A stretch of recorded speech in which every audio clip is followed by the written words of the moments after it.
ഒന്ന്, ഇവിടെ ഈ കേസ് പിൻവലിക്കുന്നതാണ് ഏറ്റവും ശക്തമായ വിഷയമായി പ്രതിപക്ഷം ഉന്നയിക്കുന്നത്. ഇപ്പോൾ തമിഴ്നാട്ടിലെ കാര്യം നമ്മുടെ മുന്നിലുണ്ട്. അപ്പോൾ എന്തുകൊണ്ട് ഇവിടെ അത് സാധ്യമാകാതെ പോയി? അത് ഏതെങ്കിലും തരത്തിൽ ഒരു സമ്മർദ്ദം, ഒരു കടിഞ്ഞാൺ ഞങ്ങളുടെ കയ്യിൽ ഇരിക്കട്ടെ, ആരെങ്കിലും പിടിക്കണമെങ്കിൽ പിടിക്കാം എന്ന ദുരുദ്ദേശത്തോടെ ഉള്ളതാണോ? അല്ലെങ്കിൽ ഈ 2020 മുതൽ 2024 വരെയുള്ള ഈ കാലവിളംബം എന്തുകൊണ്ട്? ഇപ്പോൾ 2020 മുതൽ 2024 വരെയുള്ള കാലവിളംബത്തെ പറ്റി പറഞ്ഞുകൊണ്ട് തന്നെയാണല്ലോ മോദി സർക്കാരിൻ്റെ ഈ കാര്യത്തിനകത്തുള്ള നിക്ഷിപ്ത താല്പര്യത്തെ CPIM അടക്കം ചോദ്യം ചെയ്യുന്നത്. ആ 4 കൊല്ലം എന്ന് പറയുന്ന മാർജിൻ ഇവർക്കും ബാധകമാണല്ലോ. തമിഴ്നാട്ടിൽ നടപ്പായതും ഇവിടെ നടപ്പാകാത്തതുമായ എന്ത് തടസ്സമാണുള്ളത്? ഒന്ന്. രണ്ട്, ഇപ്പോൾ മമത അവിടെ പറഞ്ഞിട്ടുണ്ട് അപേക്ഷിക്കാൻ തന്നെ തയ്യാറാകരുത് എന്ന്. അവിടെ ഈ പറയുന്ന 3 രാജ്യങ്ങളിൽ നിന്നുള്ള അഭയാർത്ഥികൾ ഉണ്ടാകും. അവിടെ ഒരു കോൺസെൻട്രേഷൻ ക്യാമ്പും തുറന്നിട്ടില്ല. അസമിൽ 6 ഇടത്തുണ്ട്. അവിടെ ഇപ്പോൾ ആരാ ഭരിക്കുന്നതെന്നും അറിയാം. ബംഗാളിൽ ഉണ്ടായതായി നമുക്കെന്തായാലും വിവരമില്ല. അപ്പോൾ അവിടെ ഒരു നിർബന്ധിത സാഹചര്യം ഉണ്ടായിട്ടും അവിടെ ഒരു കോൺസെൻട്രേഷൻ ക്യാമ്പുമില്ല. ഇവിടെ ഒരു നൈജീരിയക്കാരൻ്റെ ഹർജിയുമായി ബന്ധപ്പെട്ടാണ് എന്നൊക്കെ സാങ്കേതികമായ ന്യായം ഈ സർക്കാർ പറയുന്നുണ്ടെങ്കിലും ഒരു വീടെടുത്തുകൊണ്ടതൊരു ജയിലാക്കി തന്നെയാണ് കൊട്ടിയത്ത് വെച്ചിരിക്കുന്നത്. ട്രാൻസിറ്റ് ഹോം എന്ന ഓമന പേരിട്ടുകൊണ്ട്. ഇവിടെ ഈ പറയുന്ന രൂപത്തിൽ ആളുകളില്ലാത്തതുകൊണ്ട് ജയിലുണ്ടായില്ല. ആളുകൾ ഉണ്ടെങ്കിൽ ജയിലുണ്ടാകും. അങ്ങനെയല്ലേ കരുതേണ്ടത്? ഈ ട്രാൻസിറ്റ് ഹോം എന്ന ഓമന പേരിട്ട് തന്നെ ഈ ജയിലുകൾ ഉണ്ടാകുമായിരുന്നു ഇവിടെ അത്തരമൊരു സാഹചര്യം ഉണ്ടെങ്കിൽ. അതിൻ്റെ ഏറ്റവും നല്ല തെളിവല്ലേ കൊട്ടിയത്തെ കാര്യങ്ങൾ. അപ്പോൾ ഈ കേസുകൾ പിൻവലിക്കുന്ന കാര്യത്തിലായാലും തടങ്കൽ പാളയം ഉണ്ടാക്കുന്ന കാര്യത്തിലായാലും ഈ സർക്കാരിൻ്റെ ഈ വിഷയത്തിലുള്ള ആത്മാർത്ഥത സംശയാസ്പദമാണോ അല്ലയോ? ഒന്നാമത്തെ കാര്യം, ഞാൻ രണ്ടാമത് പറഞ്ഞ ചോദ്യത്തിന് ഉത്തരം അറിയാം. കെ സുരേന്ദ്രൻ കേരളത്തിൽ ഏതാണ്ട് കോൺസെൻട്രേഷൻ ക്യാമ്പ് എന്ന് പറഞ്ഞിട്ട് കോൺസെൻട്രേഷൻ ജയിൽ എന്നോ മറ്റോ വാക്ക് മാറ്റി പറഞ്ഞു. യഥാർത്ഥത്തിൽ അത് വസ്തുതാവിരുദ്ധമായിട്ടുള്ള ഒരു സമീപനമായിട്ടാണ് നമുക്ക് കാണാൻ കഴിയുക. അങ്ങനെ ഒരു കോൺസെൻട്രേഷൻ ക്യാമ്പോ ജയിലോ ഒന്നുമല്ല.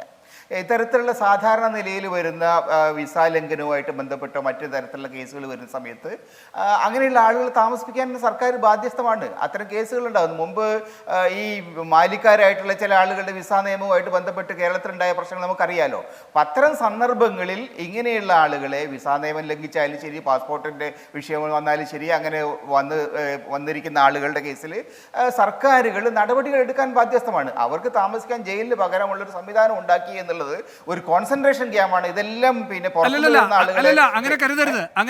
അങ്ങ് അതിന്റെ ദൃശ്യങ്ങൾ കണ്ടിരുന്നോ? ഒരു 2 നില വീടാണ്, അതൊരു ജയിലാക്കി തന്നെയാണ് മാറ്റിയിരിക്കുന്നത്. അത് വീട്ടുതടങ്കൽ തന്നെയാണ്. ഭക്ഷണം കൊടുക്കുന്നുണ്ട്, പക്ഷേ സ്വാതന്ത്ര്യം കൊടുക്കുന്നില്ല. അല്ല, ഞാൻ പറയുന്നത് അത്തരം സന്ദർഭങ്ങളിൽ നമ്മൾ അതിനെ കക്ഷി രാഷ്ട്രീയപരമായിട്ട് ഈ വിഷയങ്ങൾ കാണരുത്. ഒരു സർക്കാരിനെ സംബന്ധിച്ചിടത്തോളം അത്തരം നടപടികൾ വേണ്ടതായിട്ട് വരും. അത് കോൺസെൻട്രേഷൻ ക്യാമ്പാണെന്നുള്ള അഭിപ്രായം എനിക്കില്ല. അതാണ് എനിക്ക് ആ വിഷയത്തെ കുറിച്ച് പറയുന്നത്. അങ്ങനെയല്ല, ഒരു സെക്കൻഡ്. ശ്രീ NP ചെക്കുട്ടി, ഈ പറയുന്ന 3 രാജ്യങ്ങളിൽ നിന്നുള്ള അഭയാർത്ഥികൾ ഇവിടെ ഇല്ല. ഉണ്ടെങ്കിൽ എന്ത് സംഭവിച്ചേനെ? ഈ തടങ്കൽ പാളയങ്ങൾ ഇവിടെ ഉണ്ടാകില്ല എന്ന് പറയുമ്പോൾ എന്തിന്റെ ഉറപ്പിലാണ്? ഇവിടെ അഭയാർത്ഥികളില്ല എന്നതിന്റെ ഉറപ്പിലാണ് എങ്കിൽ അതൊരു രാഷ്ട്രീയ നിലപാടായി കാണേണ്ട. അല്ല, അതിലുള്ള പ്രശ്നം ഇപ്പോൾ വന്നിരിക്കുന്ന ഈ ട്രാൻസിറ്റ് സെന്റർ ഡയറക്റ്റ്ലി CAA ആയിട്ട് റിലേറ്റഡ് ആയിട്ട് എനിക്ക് മനസ്സിലായിട്ടില്ല. CAA എന്ന് പറയുന്നത് പാകിസ്ഥാൻ, അഫ്ഗാനിസ്ഥാൻ, ബംഗ്ലാദേശ്, ശരിയാണ്. CAA-യുമായി ഇതിന് ബന്ധമില്ല. ആ വിഷയം ശ്രീ NP ചെക്കുട്ടി, ചോദ്യം ഇതാണ്. ഇപ്പോ ഇവിടെ കേരളത്തിൽ ഇത്തരം വിഭാഗങ്ങളില്ല. ഉണ്ടായിരുന്നുവെങ്കിൽ ഇത്തരം എന്തെങ്കിലും ഈ പറഞ്ഞ ഹൈക്കോടതിയുടെ അല്ലെങ്കിൽ മറ്റെന്തെങ്കിലും ന്യായങ്ങളും ഒക്കെ പറഞ്ഞുകൊണ്ട് ഇതിവിടെ സാധ്യമാകുമായിരുന്നില്ലേ? ഭൂമിശാസ്ത്രപരമായ ആനുകൂല്യത്തിൻ്റെ അടിസ്ഥാനത്തിലാണ് ഇവിടെ തടങ്കൽ പാളയം ഇല്ലാത്തത് എന്നാൽ അങ്ങനെയെങ്കിൽ പറയേണ്ടി വരും. കാരണം അങ്ങ് പറഞ്ഞോളൂ. അല്ല, ഞാൻ പറയുന്നത് പിന്നെ നമ്മുടെ മുമ്പിലുള്ള വസ്തുതകളിൽ നോക്കാൻ കഴിയും. പാകിസ്ഥാൻ പൗരന്മാർ ഇവിടെ ഉണ്ടായിരുന്നു, മലപ്പുറത്തുണ്ടായിരുന്നു, ധാരാളം പേരുണ്ടായിരുന്നു. അധികം പേരും മുസ്ലിങ്ങളായിരുന്നു. പക്ഷെ മറ്റ് കമ്മ്യൂണിറ്റിക്കാരും പാകിസ്ഥാനിലേക്ക് പോയിട്ടുണ്ടായിരുന്നു. ചില ആളുകൾ കുഴപ്പത്തിൽ ചെന്ന് പെട്ടിട്ടുണ്ട്. അപ്പോൾ അത്തരത്തിലുള്ള പ്രശ്നങ്ങൾ കേരളത്തിൽ ഇപ്പോൾ ഇല്ല എന്നുള്ളത് ശരിയാണ്. പക്ഷേ ചരിത്രപരമായിട്ട് അത്തരം പ്രശ്നങ്ങൾ നമ്മൾ നേരിട്ടിരുന്നു ദീർഘകാലം.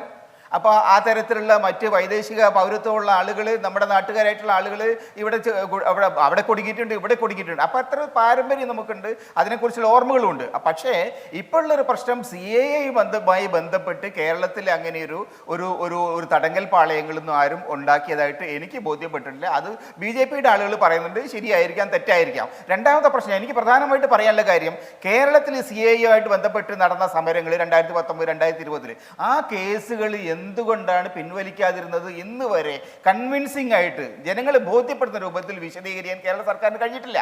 കാരണം കേസുകൾ വളരെ സാധാരണ നിലയിലുള്ള സമരങ്ങളായിരുന്നു. 2019 രാജ്യത്തെ വെട്ടിപ്പിടിക്കുന്ന തരത്തിലോ തീവെട്ടിക്കൊള്ള നടത്തുന്നതിലോ അക്രമാസക്തമായ തരത്തിലോ ഒരു സമരവും അന്ന് നടന്നില്ല. വളരെ ശാന്തമായ സമാധാനപരമായ സമരങ്ങളാണ് നടന്നിട്ടുള്ളത്. മലബാറിലൊക്കെ വിശേഷം വളരെ വ്യാപകമായ സമരം നടന്നു. പക്ഷേ ആ കേസുകളിൽ എനിക്ക് മനസ്സിലായിടത്തോളം മഹാഭൂരിപക്ഷം കേസുകളും ഇന്നും അങ്ങനെ തന്നെ കിടക്കാണ്. എനിക്ക് 2 കേസുകൾ ഉണ്ടായിരുന്നു. 2 കേസ് കോഴിക്കോട് 2 പോലീസ് സ്റ്റേഷനിൽ. അത് പിന്നീട് കോടതിയിൽ പിന്നെന്താ പറയുക പിഴ അടയ്ക്കാൻ പറഞ്ഞു. പക്ഷേ പിഴ അടയ്ക്കാതെ ഹൈക്കോടതിയിലേക്ക് പോയിരിക്കുകയാണ്. അപ്പം അത്തരം കേസുകളിൽ ആളുകളെ അനാവശ്യമായി ബുദ്ധിമുട്ടിക്കുന്ന തരത്തിലുള്ള നിരവധി പ്രശ്നങ്ങൾ കേരള സർക്കാരുണ്ടായിട്ടുണ്ട്. അത് പോലീസുകാരെ നിങ്ങൾക്ക് കുറ്റപ്പെടുത്താം, പോലീസ് ഉദ്യോഗസ്ഥരെ കുറ്റപ്പെടുത്താം.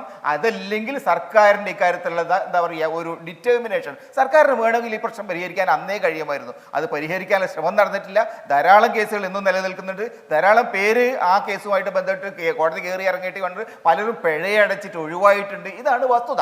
അതെന്തുകൊണ്ടെന്ന് വെച്ചാൽ ആ കാര്യത്തിലൊന്നും കേരള സർക്കാരിന് ഒരു ആത്മാർത്ഥത ഉണ്ടായിരുന്നില്ല. ആ കേസുമായി ബന്ധപ്പെട്ട വിഷയങ്ങൾ അതിൻ്റെ ഗൗരവം സർക്കാർ ഉന്നയിക്കുമ്പോൾ തന്നെ അത് അംഗീകരിക്കുമ്പോൾ തന്നെ അതിൻ്റെ ഇരയാവുമെന്ന് പ്രതീക്ഷിച്ച ആളുകൾ, അതിൻ്റെ ഇരയാവുമെന്ന് ഭയപ്പെട്ട ആളുകൾ, അതിനെ എതിർത്ത ആളുകളെ അവരോട് ഒരു തരത്തിലുള്ള അനുതാപവും കേരള സർക്കാർ കാണിച്ചിട്ടില്ല. അവിടെയാണ് ഈ ഇരട്ടത്താപ്പ് എന്ന് പറയുന്നത്. ആ ഇരട്ടത്താപ്പ് നിലനിൽക്കുന്നുണ്ടായിരുന്നു, ഇപ്പോഴും അത് നിലനിൽക്കുന്നത്. അതുകൊണ്ടാണ് കേരള സർക്കാരിനെ സംബന്ധിച്ചോളം അവരുടെ വാദഭംഗങ്ങൾ പലപ്പോഴും നമുക്ക് ന്യായീകരിക്കാൻ കഴിയില്ല, നമുക്ക് ബോധ്യപ്പെടുന്നില്ല എന്നുള്ള ഞാൻ പറയുന്നത്. ശരി, ഞാൻ ഇടവേളയ്ക്ക് ശേഷം മറ്റു അതിഥികളിലേക്ക്.